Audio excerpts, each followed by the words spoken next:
এমন একটা নুরানি কোরআনি মজলিসে আমাদেরকে আসার এবং বসার তৌফিক দান করেছেন।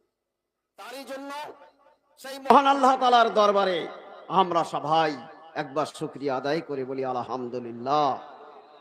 আরেকবার শুকরিয়া আদায় করব যে আল্লাহ তাআলা আমাদেরকে মুসলমানের ঘরে জন্মগ্রহণ করিয়ে একজন কামেল ওলি আল্লাহর হুকুমের মজলিসে আমাদেরকে আসার এবং বসার তৌফিক দান করেছেন।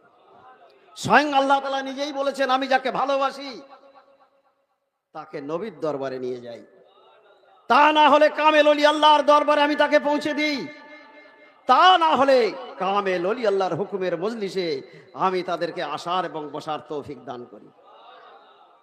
এলে আমাদের বড় বুলন্দ নসিব যে আমরা এই মজলিসে আসতে পেরেছি। যাদের বুলন্দ নসিব হবে, আল্লাহ যাদের হেদায়েত করবে, তারাই একমাত্র এই মজলিসে আসতে পারবে, আর তারাই হয়ে যাবে জান্নাতের হকদার। জোরে বলি সুবহানাল্লাহ। জান্নাতটা তো সোজা জায়গা নয় ভাই। যারা আল্লাহর হুকুমের উপরে কায়েম থাকতে পারবে তারাই হবে জান্নাতের হকদার। জোরে বলি সুবহানাল্লাহ।